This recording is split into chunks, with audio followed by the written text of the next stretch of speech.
ரொம்ப நாளாவே நான் பீகாக் வரையறதுக்கு ரொம்ப ஸ்ட்ரகிள் பண்ணிகிட்டே இருந்தேன். ஸோ, அதுக்கு ஏதாச்சும் டிப்ஸ் மாதிரி இருக்குமா அப்படின்னு தேடிட்டு இருக்கும்போது, எனக்கு ஒரு இந்த 3 டிப்ஸ் வந்து எனக்கு கண்ல மாட்டுச்சு. ஸோ, அதுதான் இந்த வீடியோல நான் ட்ரை பண்ணியிருக்கேன். ஆக்சுவலா இந்த டிப்ஸ் நான் ட்ரை பண்ணிட்டு இருக்கும்போது, என்னோட கோன்ல வந்து கம்ப்ளீட்டா கோன் முடிஞ்சிருச்சு.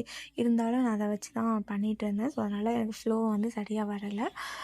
நீங்க பண்ணும்போது கரெக்ட்டா கோன் வச்சு பண்ணிங்கன்னா நல்லா வரும். ஸோ, 2வது டிப் வந்து 3ய வந்து ரைட் சைடா பார்த்து போடுற மாதிரி. ஸோ, இந்த டிப்புமே ரொம்ப வந்து யூஸ்ஃபுல்லா இருக்கும். ஸோ, இந்த பீகாக்குமே எனக்கு அழகா வந்துருந்துச்சு. ஸோ, நீங்களும் பீகாக் போடுறதுக்கு ஸ்ட்ரகிள் பண்ணுறீங்க, பிகினரா இருந்தீங்க அப்படின்னா, கண்டிப்பா இந்த ஹேக் எல்லாமே ட்ரை பண்ணி பாருங்க. 3 டிப் எஸ் போட்டு பண்ணுறது. இந்த 3 டிப்புமே டிஃப்ரெண்ட்டா பீகாக்கோடைய ஆங்கிள், பொசிஷன் இருக்கிற மாதிரி தான் இருக்கும். ஸோ, பிகினரா இருந்தா கண்டிப்பா ட்ரை பண்ணுங்க.